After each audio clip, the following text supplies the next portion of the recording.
Bienvenidos, bienvenidas a Los Pasillos del Poder. Ya nos conocen, espero, el detrás de escena de la política argentina y la explicación de por qué pasa lo que pasa.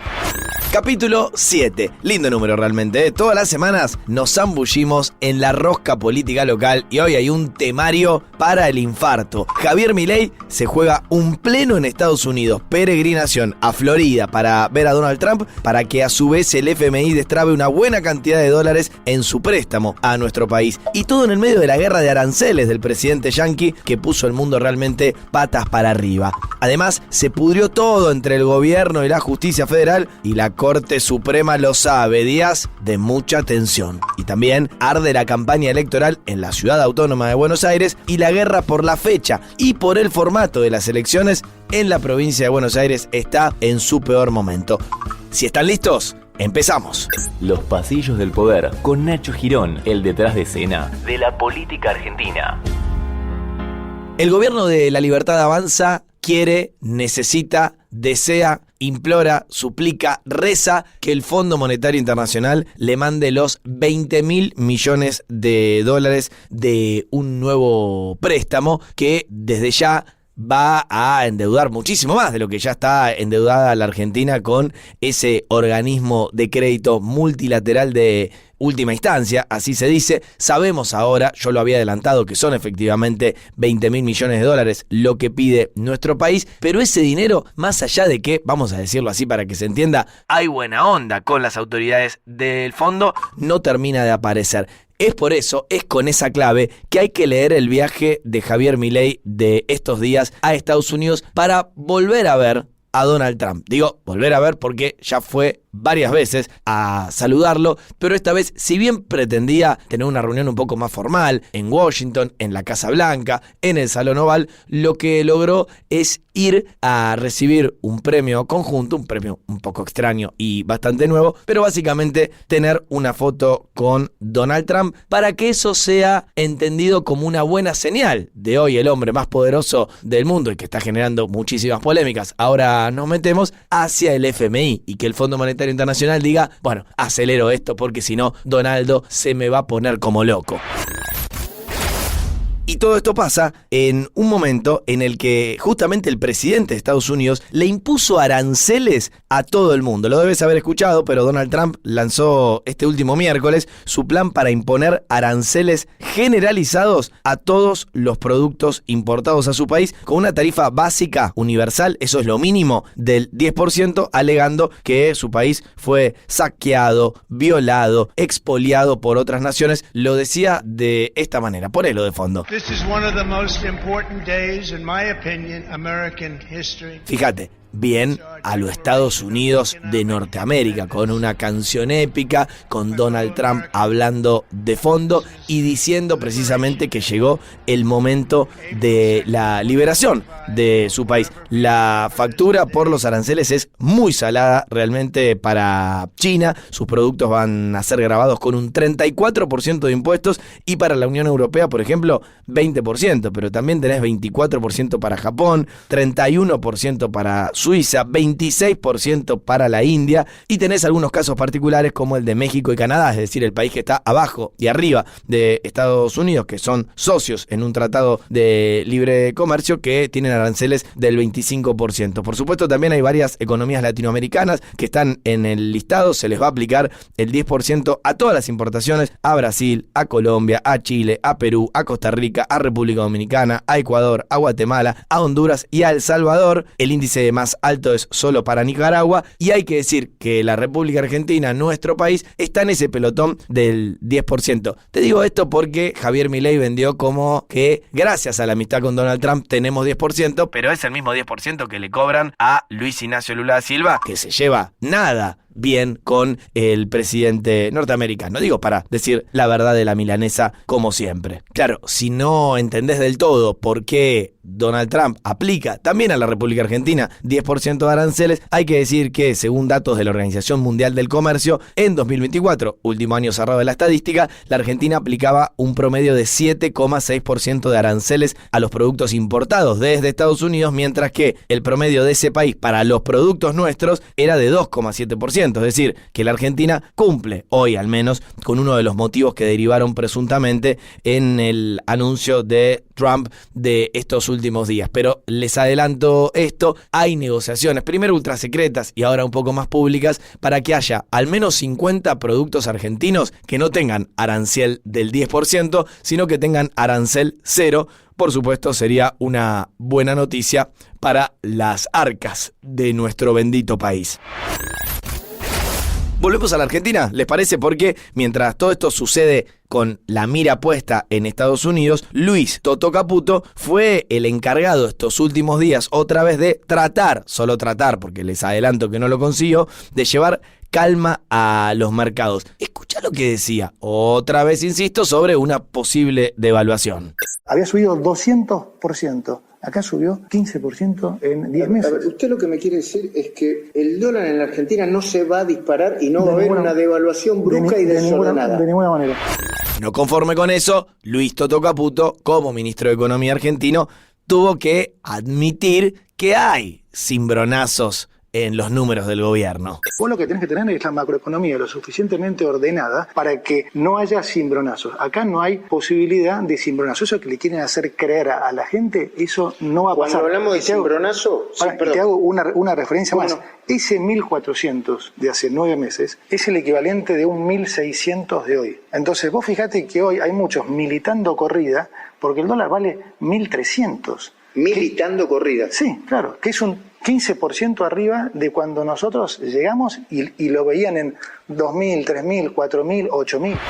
La República Argentina de la Libertad Avanza, de Javier Milei y los suyos, está tan justa de números en sus reservas del Banco Central, hoy hiper negativas, que hasta personas muy cercanas a la ideología de Javier Milei salieron a criticarlo duramente. Uno es Domingo Cavallo, que hasta hace un tiempo era, se suponía, uno de los mejores ministros de Economía de la historia, según el actual presidente. Escribió un paper, el título es espectacular, dice "Lo que natura non da, el FMI non presta", y escribe Cavallo, no uno de estos economistas que el gobierno dice son zurdos empobrecedores. No, Domingo Felipe Cavallo, lo conoces bien. Escribe lo siguiente: pensar en el uso de las reservas externas conseguidas a través de los organismos financieros internacionales, como el FMI, ¿no?, para intervenir en el mercado cambiario e inducir o mantener una apreciación exagerada del peso, también llamado vulgarmente atraso cambiario, escribe, es contraproducente y puede significar el fracaso del modelo de desinflación. Tomá mate. Increíble lo que escribe y por supuesto no cayó nada bien en la Casa Rosada. Así como la crítica de Domingo Cavallo no sorprende la crítica de Cristina Fernández de Kirchner, que volvió a sus famosos Che Milei. Esta semana tiró 2, le puso: Che Milei, vos que sos economista experto en crecimiento con o sin dinero, ¿me podés explicar cómo es que el Fondo Monetario le dio 45.000 millones de dólares a Mauricio Macri en 2018, de los que los argentinos no vieron nada, y ahora te va a dar a vos 20.000 millones de dólares más, de los que los argentinos tampoco van a ver nada? Bueno, ahora vamos a hablar de Cristina Fernández de Kirchner, pero está claro que el vínculo con Javier Milei, si bien nunca existió demasiado profundamente, se respetaba, no se tiraban tantos dardos y ahora explotó por los aires. Pero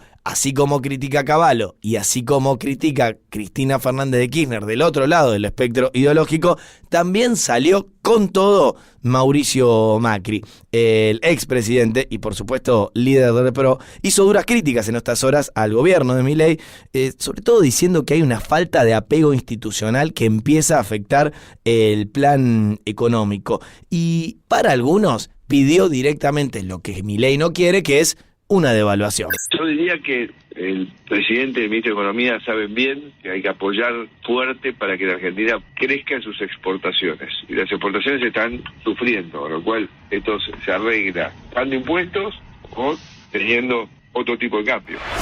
El que le respondió a Mauricio Macri por estas palabras fue Sebastián Pareja. Es importante que lo haya dicho él porque es el principal armador de la Libertad Avanza en la provincia de Buenos Aires, en el lugar que tiene la mayor cantidad de población y votantes, obvio, de la República Argentina, y es el lugar donde todavía no se definió, probablemente no suceda, si la Libertad Avanza y el PRO van a ir juntos. Bueno, Pareja, muy cercano a Karina y Javier Milei, le dice esto al expresidente. Las declaraciones del expresidente me parece que son desafortunadas, propias de o alguien sin rumbo o alguien que está muy mal asesorado. Yo no sé quién es el grupo de gente que hoy lo asesora al expresidente, pero imagino que viene más de ahí que de su propio pensar. Y si no te había quedado del todo claro que el vínculo entre Milei y Macri no está pasando para nada por un buen momento, más bien todo lo contrario, el propio expresidente de nuestra nación confirmó que ya no están comiendo entrañas ni milanesas en la Quinta de Olivos. Milanesas, tuvimos largas conversaciones alrededor de ¿Siguen eso. las milanesas? No, hace rato que se interrumpieron. ¿Cuánto tiempo más o menos? Y diría yo que de antes del verano. Porque, bueno, lamentablemente un montón de cosas que acordamos en esta línea de reforzar la capacidad de su gobierno, la institucionalidad, el método, después no sucedieron porque él tiene un entorno que finalmente no convalidó. Y pasamos ahora al segundo tema, aunque en orden de importancia casi que podría también haberlo puesto primero tranquilamente, porque así como las, entre comillas, buenas noticias empiezan a venir desde Estados Unidos por la foto con Donald Trump y por el dinero que tarde o temprano, aunque los tiempos están justos, va a venir del Fondo Monetario Internacional, las malas noticias esta semana para Javier Milei y La Libertad Avanza llegaron del Congreso de la Nación, particularmente del Senado. Estaba agendada para estas últimas horas una sesión clave en la Cámara Alta para discutir los pliegos de Ariel Lijo y de Manuel García Mansilla para integrar la Corte Suprema de Justicia de la Nación. Recuerden, García Mansilla ya juró y Ariel Lijo nunca quiso dejar su juzgado en Comodoro Pi, por ende estaba en una suerte de limbo. Todo terminó pésimamente mal para el gobierno argentino en una sesión que de todas maneras arrancó con cierta concordia. De esta manera, ponelo nomás. Sí, el himno nacional argentino que se entona antes de abrir cada sesión, todo hermoso, pero más allá de este momento un poco más pacífico, la verdad es que en la sesión se tiraron dardos entrecruzados, todos contra todos. Hubo quórum bastante fácilmente y se rechazaron los pliegos de Manuel García Mansilla por amplia mayoría, 51 votos en contra y apenas 20 a favor, y también el de Ariel Lijo con 43 votos en contra y 27 a favor. Un poco menor la diferencia. Claro, Lijo, como les decía, no llegó a entrar nunca a la corte y en todo caso se va a quedar con las ganas y no mucho más. Agárrense los que lo votaron en contra y algún día tengan alguna causa en Comodoro Pi, pero bueno, esa es una discusión para más adelante. El caso interesantísimo es el de García Mansilla, porque juró y de hecho ya firmó algunos fallos como miembro de la Corte Suprema de Justicia de la Nación, pero ahora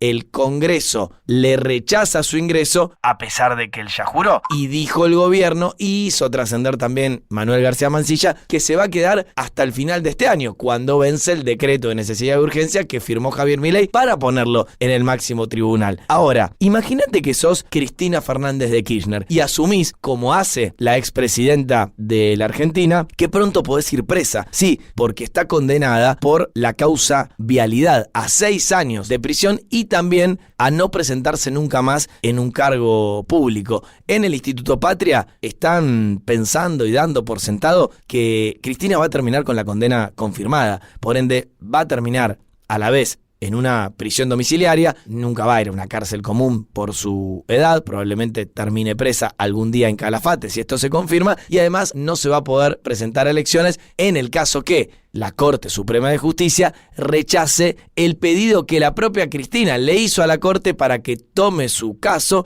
porque ella dice no la dejaron defenderse como correspondía a lo largo de todo el proceso, a pesar, lo tengo que decir, de que en el proceso participaron más de una decena de jueces que fueron entendiendo que Cristina había cometido hechos de corrupción vinculados a la obra pública.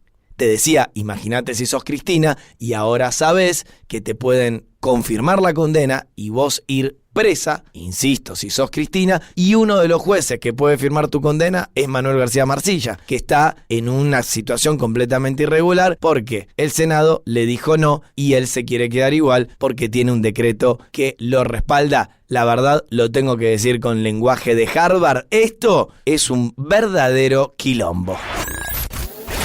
Más allá de todas estas cuestiones de índole institucional, el tema 3 de este día en los pasillos del poder tiene que ver con las elecciones. Recuerden, se los dije ya hace mucho tiempo, que tienen que marcar con un fibrón rojo en su calendario la fecha domingo 26 de octubre. Esa es la fecha de las elecciones generales, pero en muchos distritos la verdad que la cuestión electoral se puso picante. Voy a empezar por la Ciudad Autónoma de Buenos Aires porque, como les habíamos adelantado la semana pasada y le pegamos a todos los nombres, por suerte me quedo tranquilo con eso, que la información de los pasillos del poder era la correcta, se terminaron de definir los principales candidatos, y los principales candidatos son, por su peso específico, realmente pesos pesados en estas elecciones que, recuerden, están a la vuelta de la esquina porque son el 18 de mayo. El PRO de Jorge y de Mauricio Macri finalmente juega con Silvia Los Penato. Se podía en algún momento pensar que iba a haber un acuerdo entre el PRO y la Libertad Avanza en la Ciudad Autónoma de Buenos Aires, pero eso ya hace mucho tiempo que quedó descartado como idea, porque de hecho la verdad es que la cosa entre los Macri y los Milei no está nada bien, sobre todo entre Mauricio y Karina. Y si no, volvelo a escuchar al expresidente. A Karina le pedí, pero ella no quiso. Javier me dijo, la vamos a traer a comer milanesas, y ella nunca quiso. O sea, y yo le pedí personalmente si nos sentábamos a hablar, y me dijo que no. Me entusiasmé cuando el presidente me habló de un proyecto de país. Lo llamó 1870. Es el comienzo de esa época de oro liberal. Y lamentablemente terminamos en un proyecto de poder donde la hermana decide que quiere dar una batalla contra el PRO en la Ciudad de Buenos Aires porque no quiere acordar con el PRO. No está mal que quieran disputar poder. Lo que está mal es que si la prioridad es sacar a la Argentina adelante, en la fragilidad que nos encontramos. ¿Cuál es la lógica? Si estamos en esta fragilidad de querer pelear políticamente con el único que te ha apoyado incondicionalmente. Che, de paso, ¿puede llegar a haber una alianza en algún momento en los distritos de la República Argentina que quedan entre el PRO y la Libertad Avanza? A ver, Mauricio. El presidente lo primero que me propuso fue aquella famosa fusión, que empezásemos a trabajar juntos. Y ese trabajar juntos nunca existió. Lo que terminó siendo solamente rescatarlos cada vez que estuvieron al borde del abismo para que el plan no se vaya al demonio porque se rompía el equilibrio fiscal. 7 distritos se cerraron, los 7, el PRO no ha ido a la Libertad Avanza. No por decisión del PRO. Y ni siquiera nos llamaron una vez a una reunión. Si Karina Milei y la Libertad Avanza piensan que su enemigo es el PRO, están equivocados. Más allá del espacio del PRO que hoy gobierna la Ciudad Autónoma de Buenos Aires, como desde hace muchos años, la Libertad Avanza puso toda la carne al asador y juega con Manuel Adorni encabezando la lista. Esto significa que va a dejar su despacho en la Casa Rosada para mudarse a la legislatura porteña. Bueno, la verdad que no se sabe. Él hace lo que tiene que hacer y dice lo que tiene que decir, que es que si llega a ganar la banca, cosa que obviamente se descuenta va a suceder, va a dejar su rol como vocero. Recuerden que los nuevos legisladores asumen recién en diciembre. Yo les digo acá en los pasillos del poder, igual déjenme dudar, se están estudiando opciones raras y para esto, para la definición final, falta mucho. Por las dudas, ya sabemos que la campaña electoral en la capital federal entre los violetas y los amarillos se va a poner difícil y si no, escúchalo al propio Adorni hablando del partido de los Macri. Vos, y tu equipo son conscientes que el PRO lo está viviendo como una especie de desafío. Es más, ayer en declaraciones del expresidente Macri daba a entender esta cuestión de nosotros los acompañamos en un montón de cuestiones, cada vez que estuvieron complicados estábamos ahí para darles una mano y ahora vienen a decir que quieren arreglar algo que para nosotros no está roto, que es el gobierno de la Ciudad de Buenos Aires. Podemos ir a disputar un montón de lugares, ¿por qué nos vienen a desafiar en nuestro territorio? Nadie dice que el gobierno de la Ciudad de Buenos Aires esté roto, o no, al menos no lo decimos nosotros, no lo digo yo. De hecho, te acabo de decir, no soy de los que considera conceptualmente que en la Ciudad de Buenos Aires hay olor a pis, ni mucho menos. Pero sí que es un modelo que quedó viejo. Lo que dice el presidente Macri, nosotros acompañamos ideas, nosotros no acompañamos momentos, no acompañamos figuras. ¿Hubo algún momento o alguna idea de ir en cierta forma unidos, una alianza, un acuerdo electoral en la ciudad de Buenos Aires? Bueno, de hecho nosotros, lo que dijo el expresidente Macri es cierto, nosotros trabajamos juntos incluso en el Congreso, ¿no? Por ejemplo, en la ley bases, pero fíjate que, por ejemplo, la ley bases en la que nosotros presentamos para la ciudad de Buenos Aires no tuvo plafón, no tuvo apoyo del PRO, o sea, está claro que la agenda no es la misma, y cuando la agenda no es la misma, vos no podés forzar una alianza, vos no podés forzar ir juntos por cuestiones políticas. Un detalle, en el puesto número 19 de la lista de La Libertad Avanza en las elecciones de la ciudad está Alfredo Gamarielo, que es un ex custodio de Karina Milei.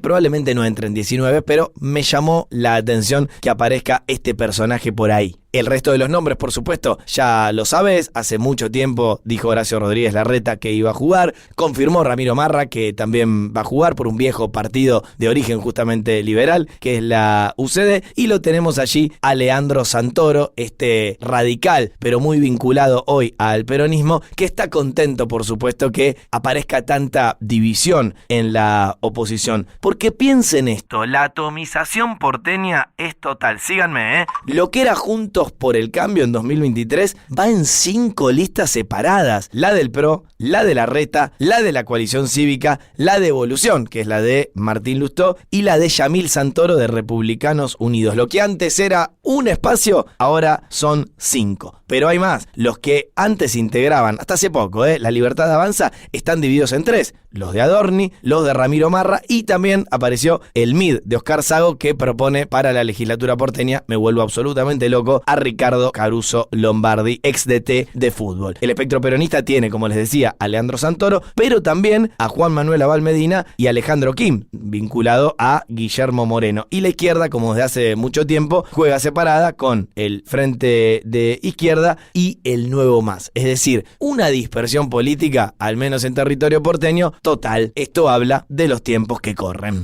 Por supuesto, es genuino empezar a preguntarse quién puede llegar a ganar estas elecciones. Bueno, la consultora Proyección, muy prestigiosa y seria, por cierto, hizo algunos estudios y ya tiene unos primeros números muy pero muy interesantes. Por eso le mandé un mensajito al director de esa consultora, Manuel Zunino, a ver cómo tenés los guarismos por ahí. Hola Nacho, ¿cómo estás? Mira, la elección de Cava para mí hay que observarla en principio, por lo menos apenas arranca la carrera, de dos maneras. Una es por espacios, y lo que estamos viendo es que es una elección de cuartos, o sea, los 3 grandes espacios, PRO, Libertad Avanza y Unión por la Patria, miden 25% y el resto es un 25% que está en disputa, digamos, en otros candidatos o indecisos. Pero más allá de los espacios, creo que la elección se va a terminar definiendo por las figuras, por los nombres, y ahí se destacan Leandro Santoro, mide casi 23 puntos en nuestro último estudio, después Manuel Adorni en segundo lugar, cerca de 20, y en tercer lugar lo habíamos medido a Waldo Wolf, previo a la definición de las listas, cerca de 15 puntos, y estamos hablando de un candidato con mayor nivel de conocimiento que el de Silvia Los Penato, así que me parece que el gran desafío en este sentido lo tiene el oficialismo porteño, el PRO, de tratar de dotar o de acompañar a su principal candidata de figuras como Mauricio Macri, María Eugenia Vidal, de revalorizar la gestión del PRO y estos 16 años, el modelo PRO, digamos, y la lógica de equipo. Creo que ahí se va a dar la disputa. Bueno, estos son los números de la ciudad, pero hay que hablar obligatoriamente de lo que está pasando en la provincia de Buenos Aires. Hay primarias abiertas, simultáneas y obligatorias en el distrito más poblado de la República Argentina. Son el 13 de julio, pero la realidad es que en lo único que todos los espacios políticos de la provincia están de acuerdo es que las PASO no las quiere nadie, por ende sería lógico sospechar que esas PASO se bajen. El problema es la fecha y el formato de la elección bonaerense. Cristina Fernández de Kirchner y Sergio Massa quieren que las elecciones se hagan en un mismo día, es decir, la misma jornada se vote las elecciones nacionales para llenar el Congreso y las elecciones provinciales para llenar la legislatura de la provincia de Buenos Aires. Pero ¿cuál es el problema? Que Axel Kicillof, el gobernador del distrito, quiere desdoblar y que esas elecciones se hagan en fechas separadas. Obviamente Kicillof sabe que tiene que tomar una decisión muy pero muy importante que lo puede separar del todo de su otrora jefa política, y por eso dice en las últimas horas cosas como esta. Yo creo que estamos en condiciones de dar las dos discusiones, no le vamos a sacar el cuerpo a ninguno. ninguna, que nadie vea fantasmas, no le vamos a sacar el cuerpo a ninguna. Y todos los que han desdoblado son de todos los espacios y todos los sectores, porque la elección el mismo día va a ser, todo el mundo ve que es un experimento que nunca se hizo, y experimentar con el voto de la gente, que es el momento más sagrado, más importante de representación democrático, donde expresa su voluntad, tienen que salir bien, tienen que poder votar. Por supuesto que es un desafío también hacer una desdoblada, pero bueno, esta es la discusión que estamos teniendo, esto es lo que nosotros vemos, y bueno, yo creo que, no vengo a hacer anuncios por esto, porque tenemos argumentos que tienen que ver con un montón de cuestiones. Me parece que está muy bien que se discutan argumentos, yo mi posición la he dado y la sostengo. Del otro lado, Cristina Fernández de Kirchner, también su hijo, Máximo Kirchner, y Sergio Massa juegan fuerte y publicaron una carta abierta a la militancia que se titula Una sola nación, una sola provincia, una sola elección. Se dan cuenta, ¿no?, que entre ellos está todo mal. Dicho esto, la verdad que hay un tema que ha crecido mucho en los pasillos del poder, y es si Cristina Fernández de Kirchner puede llegar a ser candidata, escuchen bien, en la tercera sección electoral de la provincia de Buenos Aires. Sí, si no fuera candidata para el Congreso, quizás ella misma lo dejó trascender, podría ser candidata a legisladora provincial. Qué achique, ¿no?, para ella, que supo gobernar 2 veces la República Argentina. Ya avisó, insisto, que podría tomar este camino si Axel Kicillof desdobla. En la tercera sección electoral está probablemente el núcleo duro de su apoyo. Ahí tenemos municipios como La Matanza, Avellaneda, Almirante Brown, Berazategui, Ensenada, Ezeiza, Esteban Echeverría o Florencio Varela. El tema es que hay algunos intendentes de esa tercera sección electoral que juegan cerca de Kicillof, por ejemplo, Fernando Espinosa de La Matanza, o Jorge Ferraresi de Avellaneda, o Juan José Musi de Berazategui. ¿Qué van a hacer cuando todo termine de explotar por los aires en el vínculo entre Cristina y Kicillof? Es una pregunta, por supuesto, que no tiene respuesta, al menos por ahora. Y si todavía no entendés del todo por qué se da esta discusión por las elecciones en la provincia de Buenos Aires, que la verdad, vista desde afuera, esa discusión parece una pavada, bueno, te tengo que decir antes que nada que es una lucha de poder. Esta puja por la fecha de los comicios es la primera señal de emancipación de Axel Kicillof, que quiere no someterse siempre a la voluntad de Cristina Fernández de Kirchner y a la vez seleccionar quiénes van a estar integrando las listas, una tarea que hasta acá siempre estuvo reservada para la familia Kirchner. Bueno, así como nos preguntábamos cómo están los números en la Ciudad Autónoma de Buenos Aires, también le pregunté a Manuel Zunino cómo están los números en la madre de todas las batallas. En la provincia de Buenos Aires la incertidumbre es más grande, pero también hay mayor estabilidad respecto a elecciones anteriores. Me parece que no hay grandes novedades, digamos. Sí hay incertidumbre porque hay tensiones al interior del oficialismo, del peronismo, porque no se sabe qué va a pasar con esa posible alianza entre el PRO y la Libertad Avanza, que pareciera que no se va a dar, pero algunos jugadores del PRO terminan pasándose a las filas libertarias. Hoy, en términos de volumen electoral, el peronismo, si fuera unido, tendría un piso cercano a 40 puntos, un promedio de 40 puntos, y después los otros 2 espacios sumados sumarían también 40 puntos, el PRO y la Libertad Avanza. Hay que ver si juegan juntos, hay que ver si van separados, cuánto le puede robar la Libertad Avanza al PRO, porque la Libertad Avanza está mejor en la provincia de Buenos Aires. Creo que en ese sentido todavía falta que se configure un poco más el mapa para entender cuáles son las posibilidades reales de cada uno. Hoy estamos viendo eso, 40 del lado del oficialismo y 40 del lado de los 2 espacios, de los 2 principales espacios opositores, y después recordemos que siempre las legislativas crecen otras fuerzas, por ejemplo la izquierda, que en la última elección legislativa sumó casi 7 puntos, así que me parece que ahí también los grandes espacios pierden en relación con la elección presidencial de 2023. Un bonus para terminar los pasillos del poder. En esto, háganos llegar una linda felicitación, porque todo lo que dijimos sobre los números de la pobreza en la República Argentina se cumplió. Me pongo serio, la pobreza alcanzó al 38,1% de las personas en nuestro país y al 28,6% de los hogares en el segundo semestre del año pasado, de 2024. Tenemos en nuestro país, en la foto actual, casi 18 millones de pobres si se proyectan estos números a todo el país. Pero claro, hay que decir que hay casi 1,6 millones de pobres menos con relación a finales de 2023 y 7 millones de pobres menos frente al primer semestre de 2024. Porque ya sé que por ahí estás un poco mareado, pero seguime con los números. La pobreza del último semestre cerrado por la estadística, es decir, finales de 2024, dio 38,1. Pero en la primera mitad de 2024 esa pobreza había escalado al 52,9%, con Javier Milei y su ajuste y por supuesto su devaluación mediante. Y se había ubicado en el 41,7% en los últimos 6 meses de 2023, la última etapa de Alberto Fernández. Bueno, hoy la pobreza no solo está más baja que hace 6 meses, sino que Milei la tiene más baja que la propia etapa final de Alberto Fernández, Cristina Fernández de Kirchner y Sergio Massa. La polémica, por supuesto, está a la orden del día, pero hay que decir que la pobreza, más allá de que es discutible su medición, porque se mide solo por los ingresos que tienen las distintas personas, se mide así en el gobierno anterior, en el anterior, en el anterior. Un día, si quieren, lo podemos discutir. Javier Milei podría, por supuesto, haber publicado un comunicado serio, razonable, respetable, teniendo en cuenta que estamos hablando que casi 4 de cada 10 personas de la República Argentina son pobres, y eso es mucho, aunque la estadística hoy sea mejor que antes, pero la verdad terminó siendo el Javier Milei que todos conocemos y bardeó básicamente a los mandriles, animal conocido porque tiene la cola roja y todas las otras metáforas, por supuesto. Por decoro, no te las voy a explicar.